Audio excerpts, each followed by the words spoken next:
성경 말씀 봉독하겠습니다. 이사야서 2장 2절부터 3절 말씀. 말일에 여호와의 전의 산이 모든 산 꼭대기에 굳게 설 것이요 모든 작은 산 위에 뛰어나리니 만방이 그리로 모여들 것이라.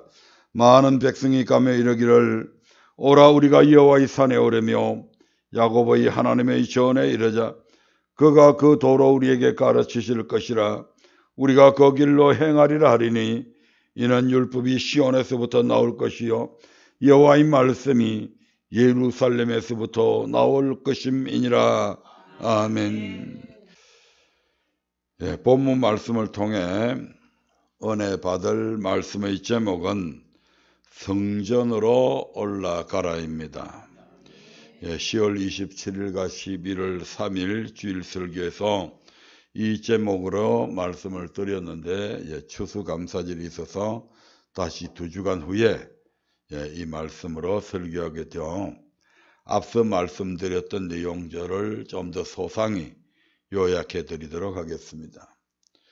우리는 그동안 영혼의 자가 진단을 통해 우리의 영혼은 죄로 인해 병들 수 있음을 알았고, 우리에게 나타나는 여러 증상을 통해 우리의 영혼이 건강한지 병들었는지 진단해 보기도 했고, 또 언약의 말씀을 기준으로 우리의 신앙을 진단해 보기도 했습니다.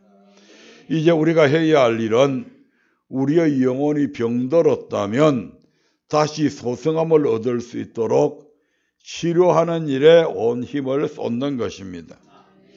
그래서 우리의 영혼이 병들었을 때 치료하려면 어떻게 해야 하는지 성경을 통해서 알아보았습니다. 그것이 바로 우리의 영혼이 병들었을 때는 우리가 반드시 여호와께로 돌아가서 순종해야 된다고 하는 사실입니다. 그래서 신명기 30장 1절부터 5절 9절, 10절 그리고 6절의 말씀들을 통해서 이스라엘 백성들이 바벨론의 포로로 잡혀갔었어도 그들이 하나님의 말씀을 지독히 안 듣고 뺀질나게 자기들의 생각대로 살다가 머리부터 발끝까지 성한 곳이 없이 터졌음에도 불구하고 끝내 돌이키지 않음을 통해서 그들이 이방 나라 바벨론의 포로로 잡혀갔고, 그렇지만 그들이 그 바벨론 포로 생활 속에서도 하나님의 말씀을 기억해서 여호와께로 돌아오기만 하면, 그래서 마음을 다하고 뜻을 다해서 순종하기만 하면 우리 하나님께서 그들의 모든 삶을 회복시켜 주시겠다고 하시는 이 신명기의 말씀을 그들이 기억하고 결국 바벨론의 포로에서 돌아와서 다시 나라를 재건하는 것들을 우리가 살펴보았습니다. 하나님의 언약을 지키지 않아 징계를 받았을 때 잘못을 인정하고 하나님의 말씀에 순종하여 진심으로 하나님께로 돌아오면 환경적인 모든 어려움에서 회복시켜 주실 뿐만 아니라 다시금 그들의 마음에 할례를 베푸셔서 마음을 다하며 성품을 다하여 여호와 하나님을 사랑하게 해 주실 것이라고 우리 하나님께서는 그렇게 약속을 하셨습니다. 그러므로 병든 우리의 영혼이 치료받으려면 여호와께로 곧 언약의 말씀으로 돌아와야 합니다. 다른 방법 필요 없습니다. 언약의 말씀으로 돌이키지 아니하고 주일날 되면 그냥 교회만 뻔질나게 왔다 갔다고 한다고 해서 문제가 해결되는 게 아니다 이 말입니다. 반드시 언약의 말씀으로 돌이켜야 됩니다. 그러면 언약의 말씀으로 돌아오기 위해 우리가 가장 먼저 해야 할 일은 무엇이었습니까? 그래서 그 첫 번째 해결책으로 지난번에 말씀이 선포되는 성전으로 올라가라고 하는 소제목을 말씀을 드렸습니다. 우리의 영혼이 치료받을 언약의 말씀으로 돌아가기 위해서는 가장 먼저 뭐 해야 된다고요? 말씀이 선포되는 성전으로 올라가야 된다. 수많은 교회들이 있지만 그 교회들 가운데서 유독히 여호와의 말씀이 선포되는 교회가 있다 이 말입니다. 대전에만 해도 약 2,300개의 교회들이 있습니다. 그러나 그 교회들이 다 교회들마다 여호와의 말씀이 선포되는 교회는 아니라고 하는 얘기죠. 왜냐하면 여호와의 말씀이 선포되는 교회로 가야 내가 뭐가 잘못됐는지 어디에서 내 삶이 비뚤어졌는지를 알 수가 있잖아요. 영혼이 병들고 삶의 고통이 찾아온 것은 우리가 언약을 떠나서 악한 길로 행했기 때문에 일어나는 일들입니다. 그러므로 영혼이 치료받고 삶의 고통에서 회복되기 위해서는 돌이켜 하나님의 말씀에 순종하는 삶을 살아야 된다 이 말입니다. 그러기 위해 우리는 먼저 하나님의 말씀을 들어야 됩니다. 들어야 순종을 하지. 구약시대에 하나님은 언약궤가 안치되어 있는 지성소에서 그 백성들을 위해 명할 모든 일을 모세에게 이루시겠다고, 즉 선지자들을 통해서 이루시겠다고 말씀하셨습니다. 또한 신약성경 디모데전서 3장 15절에서는 하나님의 집 곧 성전은 진리의 기둥과 터라고 말씀합니다. 따라서 성전에 오르면 말씀을 통해 우리가 무엇을 잘못했는지 무슨 죄를 짓고 있는지 깨달을 수가 있습니다.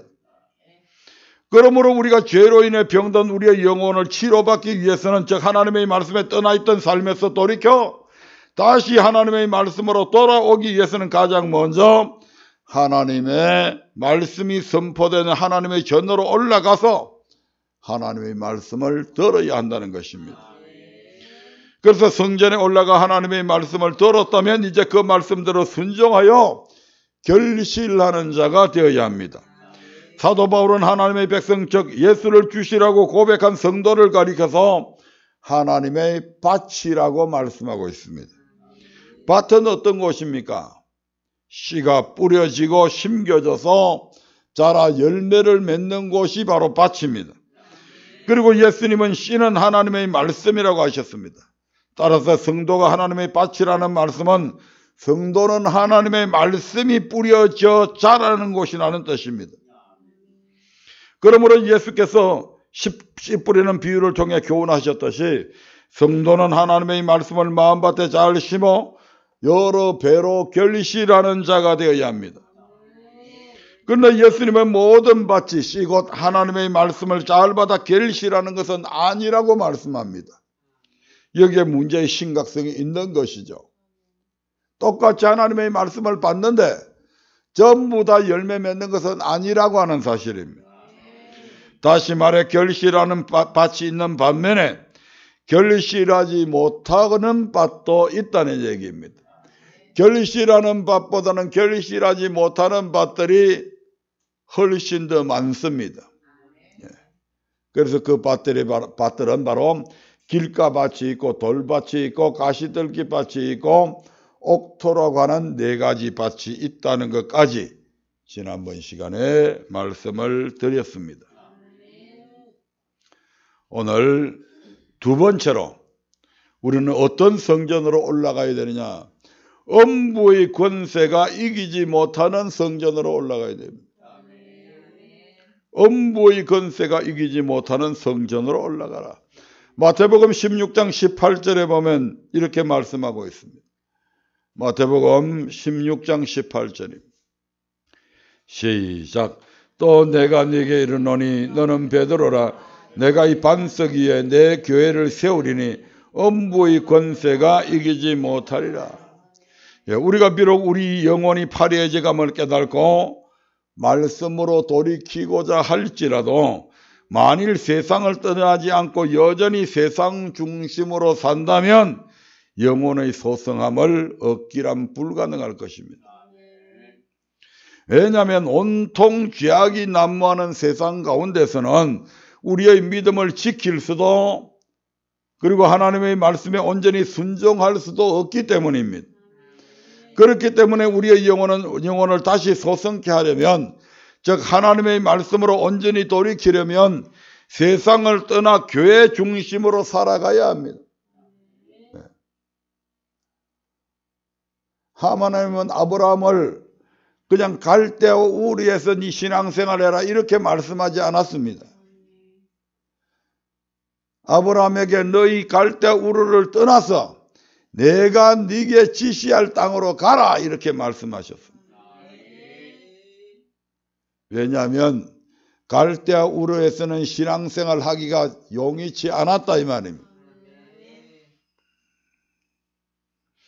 그렇다면 세상을 떠나지 않고 교회 중심으로 살아가지 않았을 때 말씀에 순종하기 어려운 이유는 과연 무엇일까요? 바로 세상에 있으면 우리의 의로운 심령들이, 즉 하나님의 말씀에 순종하고자 하는 그런 마음들이 상처를 입기 때문에 그렇습니다. 베드로후서 2장 6절부터 8절의 말씀을 한번 보겠습니다. 베드로후서 2장 6절부터 8절입니다. 소돔과 고모라 성을 멸망하기로 정하여 죄가 되게 하사 후세에 경건치 아니할 자들에게 본을 삼으셨으며 무법한 자의 엄란한 행실을 인하여 고통하는 어려운 롯을 건지셨으니 이 의인이 저희 중에 거하여 날마다 저 불법한 행실을 보고 들으므로 그 의로운 심령을 상하니라. 나는 안 그래. 상관없습니다. 소돔과 고모라는 하나님께서 한꺼번에 멸망시키기로 결단하실 만큼 무법하고 음란히 성행하는 그런 곳이었습니다. 하나님은 그 가운데서 고통하던 롯을 구하셨다고 합니다. 롯이 그러면 고통받았던 이유가 무엇입니까?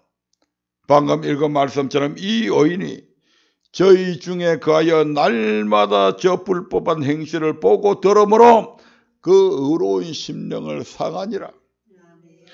롯은 의인이었지만 세상의 죄악이 관영한 그 소돔과 고모라라고 하는 세상에 있으면서 날마다 저들의 불법한 행실을 보고 들을 수밖에 없었습니다. 환경이 그러니까.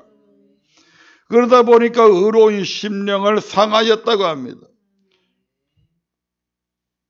하나님의 말씀에 순종할 수 있는 힘을 잃어버렸다 이 말입니다. 롯뿐입니까? 롯의 아내도 마찬가지고 롯의 딸들도 마찬가지입니다. 제 아무리 의인이라도 세상에 거하면서 날마다 세상 사람들이 하는 불법한 행실을 보고 듣게 되면 그 의로운 심령이 상하여서 하나님의 말씀에 순종할 수 없게 된다는 것입니다. 이는 롯뿐만 아닙니다. 이스라엘 왕 다윗의 경우를 통해서도 확인할 수가 있습니다. 다윗이 우리아의 아내 밧세바를 간음하게 된 동기가 무엇이었습니까? 사무엘하 11장 2절을 한번 보겠습니다. 사무엘하 11장 2절입니다. 저녁 때에 다윗이 그 침상에서 일어나 왕궁 지붕 위에서 거닐다가 그곳에서 보니 한 여인이 목욕을 하는데 심히 아름다워 보이는지라. 지금 다윗이 지붕 위를 거닐던 이 시기가 어떤 시기냐면 이스라엘과 모압입니까? 아마 제가 정확한 그게 안 나오는데 치열하게 전쟁을 하는 중이었습니다. 다윗은 그동안 나라를 건국하기까지 엄청난 전쟁을 치러왔습니다. 그리고 이제 나라의 왕이 되고 나라가 어느 정도 이제 태평성세를 이루어가면서 그때에도 전쟁이 있었습니다. 하지만 이제 다윗은 나이가 들었고 전쟁하기에 그렇게 젊은 때하고 틀립니다. 또 이제는 왕이 되었기 때문에 다윗 왕 한 사람의 생명은 다윗의 한 개인의 생명이 아닙니다. 다윗 왕 같은 왕이 죽음을 통해서 이스라엘은 다시 몰락의 길로 갈 수도 있다 이 말입니다. 그래서 이제 다윗은 전쟁터에 나가지 아니하고 부하들의 만류로 이제 왕은 여기 이제 안심하고 계십시오. 우리가 나가서 싸우겠습니다. 이제 우리나라가 얼마나 부강한 나라가 되었고 이제 왕의 수하에 얼마나 훌륭한 장군들도 많이 있는데 굳이 왕께서 친히 전쟁에 나가지 않으셔도 됩니다 해서 다윗은 왕궁에 있었다 이 말입니다. 우리가 다윗의 삶을 살펴보면 다윗은 늘 성전에 올라가기를 기뻐했다고 그렇게 이야기하잖아요. 성전의 한날이 바깥날의 첫날보다 귀하다고 여겼던 사람이 이 다윗입니다. 그런데 이제 나라가 태평해지고 이제 부하들은 전쟁터에 가서 있으면 다윗은 이전 같으면 당연히 성전에 올라가서 이 전투에서 하나님께서 승리해 주시기를 하나님 앞에 간구했어야 했습니다. 아멘.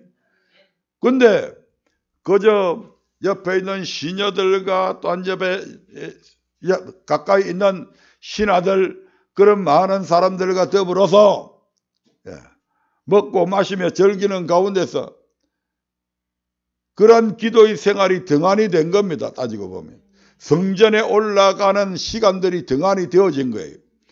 그래서 이제 실컷 자리에 누워있다가 일어나서 왕궁일을 거닐다 보니까 바로 어느 여인의 목욕하는 것을 보게 되었다 이 말입니다. 늘 우리가 방심하고 있을 때 사탄은 틈타게 됩니다. 그래서 그 목욕하는 여인을 보는 순간 그만 마음이 뺏겨서 업욕이 생기게 된 다윗은 이를 물리치지 못하고 결국 그 여인을 침상에까지 불러들여서 취하는 죄를 짓고 맙니다. 다윗은 이 죄를 짓기 전에 그 여인이 누구인지 알아봤습니다. 미리 알아본 결과 지금 전쟁터에서 자기를 위해서 치열하게 전투를 하고 있는 자기의 장소의 아내임을 알았습니다. 그럼에도 불구하고 이미 그의 마음은 음욕에 뺏겼고 결국 자기의 충신 우리아의 아내임을 알았음에도 불구하고 음행을 하게 된 것입니다. 다윗은 어떤 사람입니까? 그는 하나님의 마음에 합한 사람이라고 성경은 그렇게 기록을 하고 있습니다. 또한 그는 어려서부터 하나님을 의지하는 신앙이 투철했습니다. 그가 소년이었을 때 전장터에서 골리앗의 그 찌릉찌릉한 그 거구에서 나오는 그 고함 소리를 듣는 이스라엘 백성들이, 이스라엘 군인들이 전부 다 토굴 속에서 벌벌 떨고 두려움에 떨고 있을 때 다윗이 거기에 나가서 왕이여 내가 나가서 저놈을 쓰러뜨리겠습니다 라고 났습니다. 사울이 보니까 야 니는 소년이고 쟤는 어릴 때부터 그냥 싸움으로 무술로 단련된 사람이야. 불가능해. 그때 다윗이 뭐라고 얘기합니까? 내가 집에서 양을 치는데 사자가 와서 양을 치면 내가 그 놈들을 다 쫓았고 그 놈들이 나를 헤아려 할 때는 내가 사자 수염을 잡아서 뜯어서 죽였습니다. 이게 내가 잘나서 그런 것이 아니고 우리 하나님께서 그렇게 하셨습니다.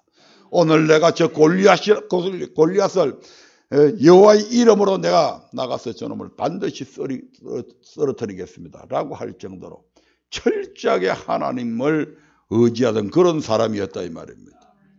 사울을 피해서 도망가던 때에도 여호와의 기름 부은 자들을 만지지 말라는 하나님의 말씀 때문에 사울을 죽이기는커녕 오히려 보호하고 그의 생명을 지켜줄 정도로 하나님의 말씀을 생명으로 여기는 그런 믿음의 사람이었습니다. 그리고 그는 하나님의 말씀을 주야로 묵상하던 그런 사람이었습니다.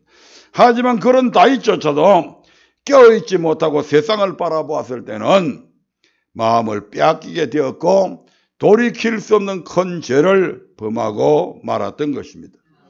이처럼 제 아무리 믿음이 좋은 사람이라 하더라도 세상을 바라보며 세상에 속하여 세상 사람들이 행하는 불법한 일들을 계속해서 보고 듣다 보면 가랑비에 옷 젖듯이 자신도 모르게 세상의 것에 자신의 마음을 빼앗기게 됩니다.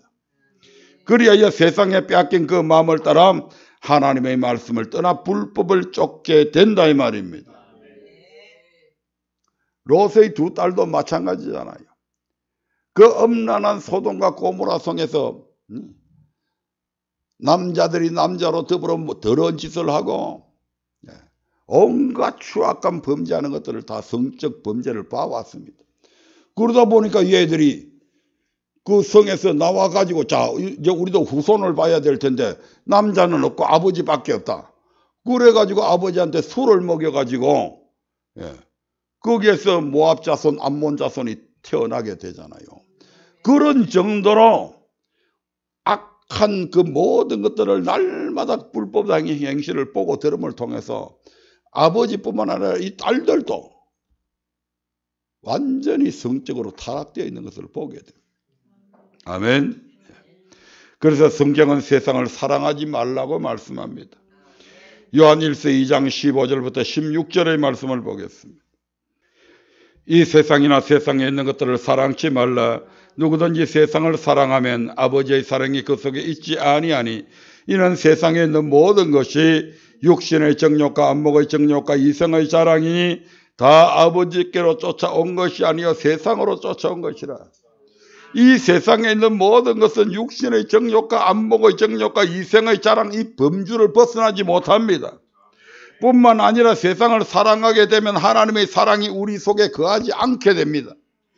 만약에 우리 속에 하나님의 사랑이 없다면 말씀에 순종할 수 없는 것은 필연적인 사실입니다.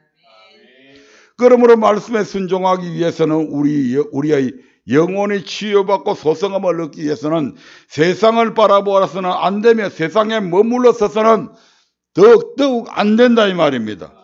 반드시 세상을 떠나 교회로 나아가되 늘 교회 중심의 삶을 살아야 하는 것입니다. 왜냐하면 교회는 음부의 권세가 이기지 못하기 때문에 그렇다 이 말입니다. 우리가 세상을 바라보며 세상을 떠나지 않으면 의로운 심령이 상하게 될 뿐만 아니라 음부의 권세, 지옥의 권세, 이 지옥의 권세, 음부의 권세를 누가 갖고 있습니까? 마귀가 가지고 있잖아요. 그래서 마귀의 공격을 받아서 우리의 믿음은 극격히 떨어지길 수밖에 없다 이 말입니다. 이는 이스라엘 출애굽 과정에서 이스라엘 백성을 쉽사리 내어주지 아니하려는 바로와 모세의 대화 속에 잘 나타나 있습니다. 출애굽기 8장 25절부터 26절의 말씀을 봅니다. 바로가 모세와 아론을 불러 이르되 너희는 가서 이 땅에서 너희 하나님께 희생을 드리라. 모세가 가로되 그리하면 불가하니이다. 우리가 우리 하나님 여호와께 희생을 드리는 것은 애굽 사람의 미워하는 바이온즉 우리가 만일 애굽 사람의 목전에서 희생을 드리면 그들이 그것을 미워하여 우리를 돌로 치지 아니하리. 바로가 모세와 아론을 불러서 하나님께 희생을 드리되 큰 선심이라 떠는 것처럼 야 뭐 강야까지 나가서 그 먼지 펄펄 날리고 낮 되면 춥고 밤 되면 춥고 낮 되면 더위 때문에 그 뭐 떼약 볕에 가서 꼭 그렇게 예배 드리려고 그러냐. 그냥 이 땅에서 예배 드려 이 사람아. 백성들 고생시키지 말고. 그럴듯하잖아요. 그때 모세는 그리하면 불가하다고 이런 지하에 거절합니다. 그 이유가 무엇입니까? 26절을 보니까 하나님께 희생을 드리는 것은 애굽 사람의 미워하는 것이므로 만일 애굽 사람의 목전에서 하나님께 희생을 드리면 그들이 그것을 미워하여 돌로 칠 것이기 때문이라고 합니다. 여기에서 애굽은 세상으로 애굽 사람과 바로는 세상 권세 잡은 악의 영들 곧 마귀의 세력으로 이해할 수 있습니다. 그런 점에서 모세의 말은 마귀는 하나님께 희생을 드리는 것, 즉 하나님을 섬기는 것을 미워하기 때문에 세상에서 하나님께 희생을 드리면 마귀의 공격을 받아 믿음이 급격히 떨어지게 된다는 의미로 볼 수 있습니다. 즉 세상을 온전히 떠나지 않고 세상에 머물면서 교회 생활을 하면 우리의 믿음은 급속도로 떨어져서 하나님의 말씀에 순종할 수 있는 힘이 사라지게 된다는 것입니다. 반면에 이런 세상과 달리 교회는 음부의 권세가 이기지 못하는 곳이라고 말씀을 합니다. 마태복음 16장 18절의 말씀을 한 번 더 보겠습니다. 다 같이 또 내가 네게 이르노니 너는 베드로라. 내가 이 반석 위에 내 교회를 세우리니 음부의 권세가 이기지 못하리라. 그러므로 파리에 제가는 우리의 영혼을 소성케 하려면 우리의 심령을 상하게 하고 믿음이 떨어지게 만드는 세상을 떠나서 반드시 음부의 권세가 이기지 못하는 성전으로 올라가야 된다 이 말입니다. 세 번째 마지막으로 우리는 어떤 성전으로 올라가야 되는가? 만민이 기도하는 집 성전으로 올라가야 됩니다. 만민이 기도하는 집 성전으로 올라가라. 마가복음 11장 17절에서 예수님은 이렇게 말씀합니다. 마가복음 11장 17절. 시작. 이에 가르쳐 이르시되 기록된 바 내 집은 만민의 기도하는 집이라 칭함을 받으리라 하지 아니했느냐. 너희는 강도의 구례를 만들었도다 하시매. 앞서 살펴봤듯이 우리의 영혼이 치유되고 소성하려면 성전으로 올라가서 하나님의 말씀을 들어야 됩니다. 그러나 예수님께서는 씨 뿌리는 비유를 통해 교훈하셨듯이 그 말씀대로 온전히 결실하기는 그리 쉽지 않은 일일 수도 있습니다. 하나님의 말씀을 지켜 행하려다 보면 때로는 두려움이 나를 가로막고 때로는 나의 생각이나 경험이 세상 염려나 재리의 유혹이 나를 가로막아서 결실하지 못하게 하기 때문입니다. 그래서 예수님은 이 길이 좁고 협착하여 찾는 이가 적다고 하셨습니다. 그러면 하나님의 말씀을 온전히 지켜 순종하기 위해 우리는 어떻게 해야 할까요? 그 해답은 단 하나밖에 없습니다. 바로 항상 기도하라는 것입니다. 그리고 성경은 하나님의 전 곧 교회를 가리켜서 만민이 기도하는 집이다 이렇게 말씀하고 있습니다. 이 말씀은 신약시대 예수님께서 갑자기 하신 말씀이 아닙니다. 이미 구약시대 이사야를 통해서 하신 말씀을 인용한 것입니다. 이사야서 56장 7절을 한번 보겠습니다. 내가 그를 나의 성산으로 인도하여 기도하는 내 집에서 그들을 기쁘게 할 것이며 그들의 번제와 희생은 나의 단에서 기꺼이 받게 되리니 이는 내 집은 만민의 기도하는 집이라 일컬음이 될 것입니다. 만민의 기도하는 집, 곧 성전에서 기도할 때 하나님은 우리로 성령으로 충만하게 해서 우리 안에 굳은 마음을 지하시고 우리의 힘으로는 지킬 수 없는 것까지도 온전히 지켜 행하게 하신다 이 말입니다. 말씀을 많이 아는 것도 중요합니다만 그 말씀을 대로 순종하는 것이 더 중요합니다. 그러면 그 말씀에 순종하려고 하면 우리 힘만 가지고서는 부족하다 이 말입니다. 그래서 누군가의 도움이 필요합니다. 그 누군가가 바로 성령님이다 이 말이죠. 예수님께서는 내가 가면 나보다 더 좋은 성령 보혜사를 보내주겠다. 그가 와서 너희를 진리 가운데로 인도하고 내가 너희에게 가르친 모든 것을 지키게 만들어 줄 것이다. 네.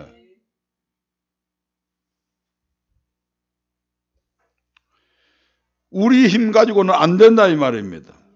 이것은 사도 바울의 고백 속에서도 잘 나타나 있습니다. 로마서 7장 22절부터 24절의 말씀을 한번 보겠습니다. 내 속 사람으로는 하나님의 법을 즐거워하되 내 지체 속에서 한 다른 법이 내 마음의 법과 싸워 내 지체 속에 있는 죄의 법 아래로 나를 사로잡아 오는 것을 보는도다. 오라 나는 공고한 사람이로다. 이 사망의 몸에서 누가 나를 건져내랴. 사도 바울은 자신의 속 사람은 하나님의 법을 즐거워하며 하나님의 법대로 살려고 하지만 그 지체 속에 있는 다른 한 법, 즉 죄의 법이 속 사람과 날마다 싸워서 이김으로 자신의 죄의 법 아래로 사로잡아가는 것을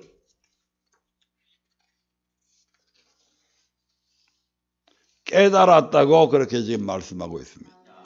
즉 하나님의 법을 지켜 행하고자 하지만 그런 자신의 의지와는 달리 마음으로는 온전히 지키지 못함을 고백한 것입니다. 그래서 그는 오라 나는 공고한 사람이다. 이 사망의 몸에서 누가 나를 건져내라라며 탄식하였습니다. 마치 사형 언도를 받은 죄수가 누군가의 도움 없이는 결코 그 사형을 면하지 못하는 것처럼 자신의 힘과 능력으로는 도저히 속의 법, 곧 마음의 법을 지킬 수 없으니 누군가의 도움이 간절히 필요하다고 고백한 것입니다. 그런데 이처럼 탄식하던 사도 바울이 로마서 8장 1절 2절에서는 생명의 성령의 법이 죄와 사망의 법에서 자신을 해방했다고 고백을 합니다. 즉 도저히 지킬 수 없는 그 법을 성령께서 도와주셔서 지키게 된다 이 말입니다. 로마서 8장 1절 2절을 보면 시작. 그러므로 이제 그리스도 예수 안에 있는 자에게는 결코 정죄함이 없나니 이는 그리스도 예수 안에 있는 생명의 성령의 법이 죄와 사망의 법에서 너를 해방하였습니다. 그리스도 예수 안에 있는 자에게는 생명의 성령이 임하게 되어 있습니다. 생명의 성령이 우리를 지배하게 되면 우리가 죄의 법도 이길 수 있고 사망의 법도 이길 수 있습니다. 이어지는 3절 4절의 말씀을 통해서 그 의미를 더 잘 알 수가 있습니다. 8장 3절 4절입니다. 천천히 읽어보겠습니다. 율법이 육신으로 말미암아 연약하여 할 수 없는 그것을 하나님은 하시나니 곧 죄를 인하여 자기 아들을 죄 있는 육신의 모양으로 보내어 육신의 죄를 정하사 육신을 쫓지 않고 그 영을 쫓아 행하는 우리에게 율법의 요구를 이루어지게 하려 하심이니라. 율법이 육신 때문에 연약해서 할 수 없는 그것을, 율법이 육신 때문에 육신으로 말미암아 연약할 수 없는 것을,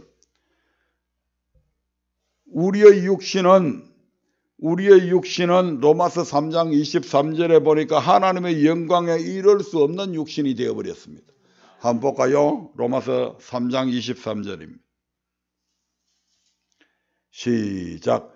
모든 사람이 죄를 범하였음에 하나님의 영광에 이르지 못하더니, 모든 사람이, 아담뿐만 아니라 모든 사람이 그 아담의 원죄를 받아서 죄를 범함으로 말미암아 하나님의 영광에 이를 수 없는 육신으로 지금 타락된 육신이 되어버린 거죠.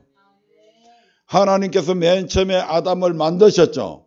아담을 만드실 때에 흙으로 아담의 육신을 만들고 그 코에 생기를 집어넣어서 육신 플러스 하나님의 영이 들어가지고 생명이 되었잖아요. 그때는 하나님의 말씀을 지킬 수 있었고 하나님이 명하신 말씀대로 살아갈 수 있었다 이 말입니다. 그런데 그가 마귀의 유혹을 받아가지고 선악과를 따먹으므로 하나님의 법을 어김을 통해서 성령이 하나님의 영이 떠나버리잖아요. 그러니까 떠나버리니까 이제 아담은 무엇과 같이 무엇이 되었단 말입니까? 육신 덩어리가 된 거죠. 일반 동물들은 영이 있어요, 없어요? 없잖아요. 그들은 영이 없습니다. 그러니까 그것들은 무엇에 의지해서 삽니까? 육신에 의지해서 살잖아요. 본능적이고 정욕대로 마음껏 행한다 이 말입니다. 사람이 그런 존재로 지금 타락되어 버렸다 이 말입니다. 누가 영이 떠나버리니까 다른 동물하고 똑같은 존재가 되어버리잖아요. 창세기 6장에도 보면 하나님의 아들들이 사람의 딸들과 결혼을 하게 되죠. 아내를 삼으니까 하나님이 뭐라고 그래요? 하나님이 사람을 떠나버렸다고 그러잖아요. 왜? 그들이 육체가 되었기 때문이다. 아멘.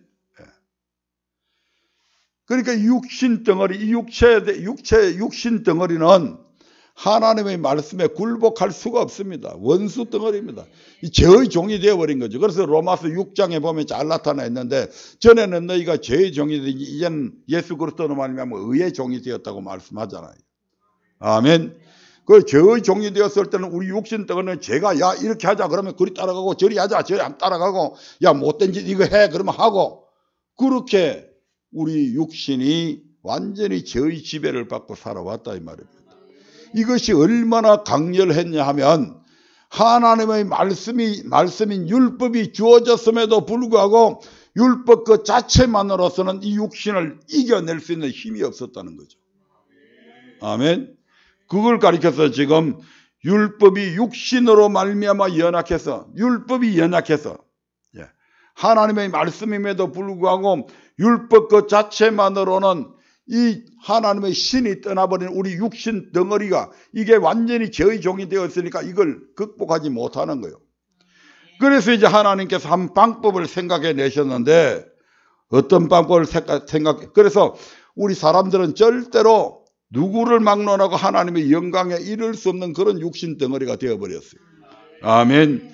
그런 우리들을 하나님은 이 율법대로 살아갈 수 있도록 한다. 어떤 방법으로 했냐? 인간의 죄성, 즉 원죄를 타고난 인간들에게 자기 아들을 죄 있는 육신의 모양으로 보냈다. 우리 주님께서 말씀이신 우리 주님께서, 하나님이신 그분께서 말씀을 입고 이 땅에 내려오신 거죠. 아멘.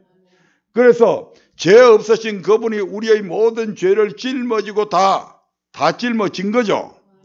그 육신의 죄를 정했다고 하는 것은 예수님의 육신에다가 모든 인류의 죄를 거기다가 다 뒤집어 씌웠다 이 말입니다. 그래서 예수님께서 십자가에 아무 죄가 없었음에도 불구하고 우리 죄 때문에 그분이 십자가에서 죽으시잖아요. 십자가에서 예수님께서 죽으심으로 우리의 원죄를 없애해 주시고, 아멘. 그렇게 하니까 어떤 결과가 나타납니까? 히브리서 9장 14절부터 한번 보겠습니다. 히브리서 9장 14절입니다. 시작. 하물며 영원하신 성령으로 말미암아 흠없는 자기를 하나님께 드린 그리스도의 피가 어찌 너희 양심으로 죽은 행실에서 깨끗하게 하고 살아계신 하나님을 섬기게 못하겠느냐. 네. 영원하신 성령으로 말미암아 우리 주님은 잉태되어졌잖아요. 그러니까 흠이 없잖아요. 네.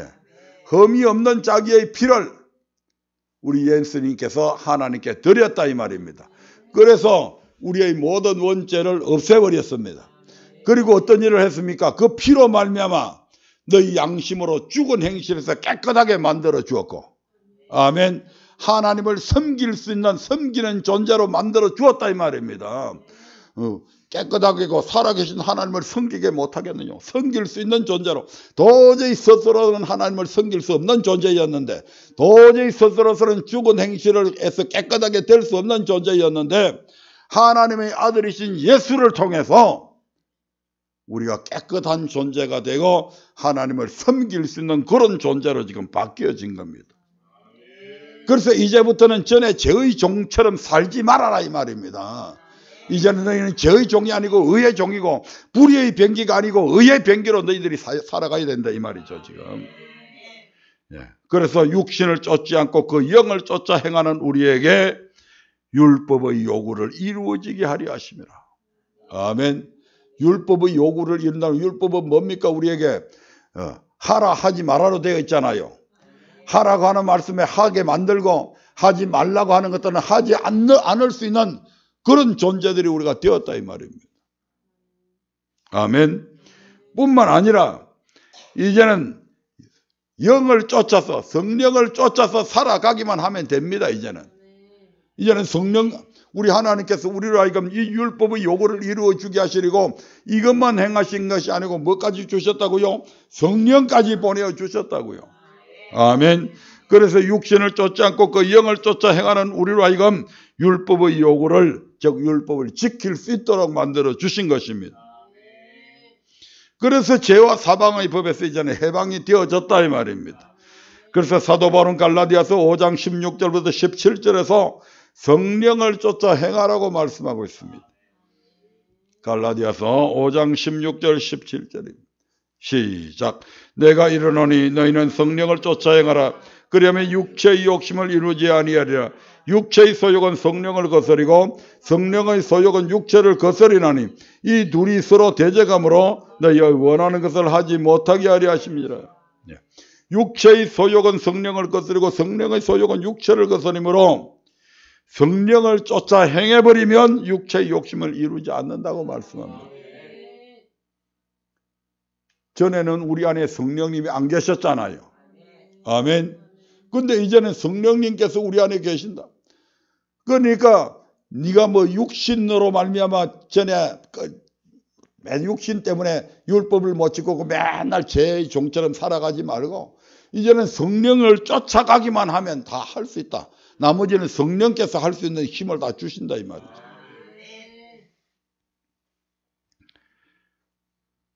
즉 성령으로 충만하면 음행과 더러운 것과 호색과 우상숭배와 술수와 원수 맺는 것과 분쟁, 시기, 살인과 같이 속에서 생기는 육체의 일들을 하지 않게 된다는 것입니다.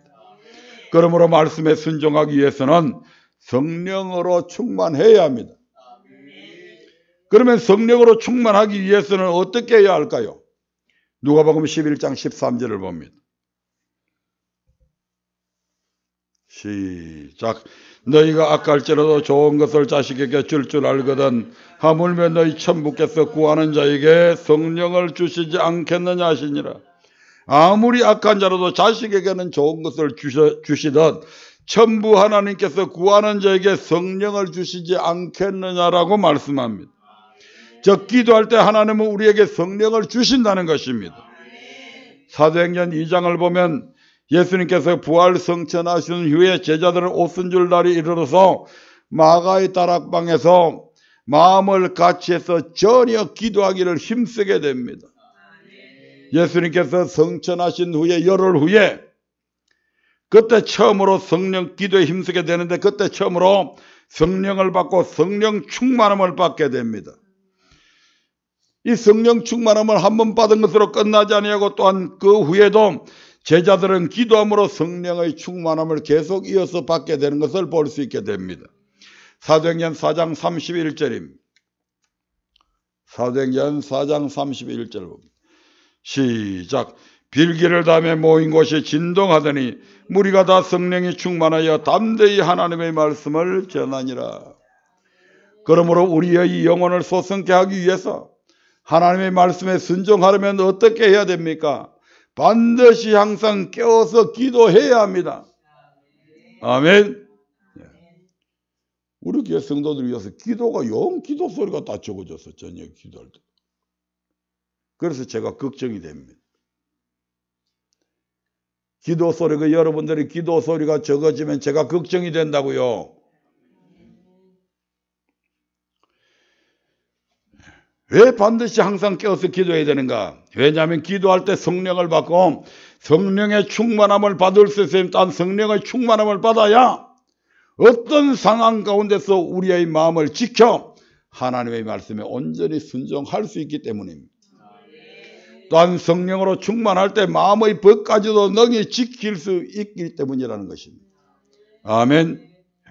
뭐 성령 받아서 뭐 예언하고 성령 받아서 병 고치고 그것보다 훨씬 중요한 것이 성령 충만 받아야 우리가 하나님의 말씀에 순종할 수 있다 이 말입니다.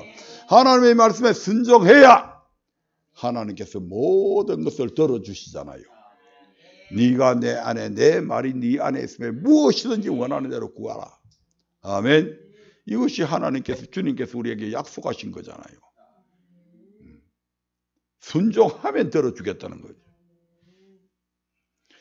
그러므로 우리가 말씀을 벗어나 삶으로 인해 우리의 영혼이 병들어 고통 가운데 있다면 성전에 올라 말씀을 들을 뿐만 아니라 그 말씀을 지켜 행하기 위해 항상 깨어 기도해야 할 것입니다.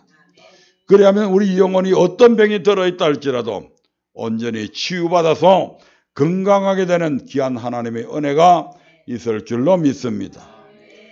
다음은 초대교회 성도들의 모습입니다. 사도행전 2장 46절 봅니다. 사도행전 2장 46절입니다. 시작. 날마다 마음을 같이하여 성전에 모이기를 힘쓰고 집에서 떡을 떼며 기쁨과 순전한 마음으로 음식을 먹고.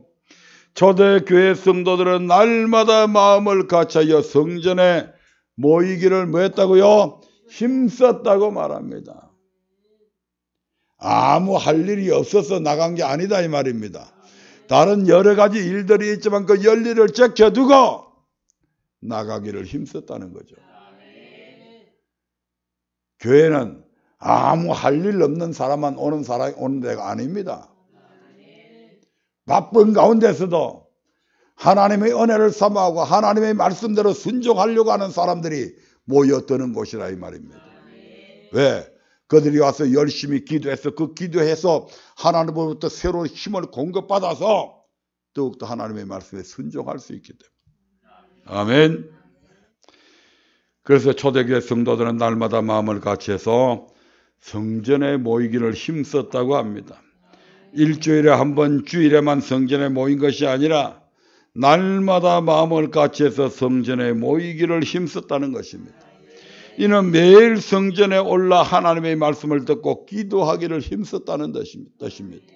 아멘. 어려울수록 나오시기 바랍니다. 힘들수록 나와야 됩니다. 많은 문제가 있을수록 나와야 됩니다. 왜냐하면 그 모든 문제의 해결이 주님으로부터 주어지기 때문에 그렇다 이 말입니다. 말씀을 맺으려 합니다. 거듭 말하지만 성전은 하나님의 말씀이 선포되는 곳이며 만민이 기도하는 집입니다. 그러므로 우리가 초대교회 성도들처럼 날마다 성전에 나가 말씀의 가르침을 받고 기도하면 성령의 충만함을 받고 하나님의 말씀대로 행하게 되어 말씀으로 결실하는 삶을 살게 될 것입니다. 그러므로 우리가 신앙생활을 하다가 하나님의 말씀에 순종하지 않고 범죄함으로 인해 영혼이 병들게 됨을 깨달았다면 어떻게 해야 됩니까? 첫째, 말씀이 선포되는 곳 성전으로 올라가 하나님의 말씀을 들어야 됩니다. 둘째는 음부의 권세가 이기지 못하는 곳 성전으로 올라가서 의로의 심령이 상하지 않도록 마음을 지켜내야 합니다. 세 번째로 만민이 기도하는 집 성전으로 올라가 깨어 기도함으로 항상 성령으로 충만해야 합니다. 그래서 마음을 다하고 성품을 다하여 하나님의 말씀에 순종하면 그냥 하는 게 아닙니다. 다 해야 된다 이 말입니다. 최선을 다해야 된다 이 말입니다. 아멘. 나무나 짚이나 풀로 가지고 하지 말고 검은보석으로 해야 된다 이 말입니다. 그러면 하나님께서는 반드시 약속하신 대로 고통과 저주 속에 있는 우리의 환경을 다시금 회복시키시고 우리의 마음에 할례를 베풀어 하나님을 사랑하게 하심으로 우리의 병든 영혼을 소성케 하실 것입니다. 이러한 하나님의 은혜를 힘입어 이제는 병든 우리의 영혼의 모습을 벗어버리고 건강한 영혼의 소유자가 되어서 그 어떤 영혼의 질병을 유발시키는 바이러스도 단번에 퇴치시키고 하나님을 기뻐시게 하는 저와 여러분이 삶이 되기를 주님의 이름으로 축복합니다.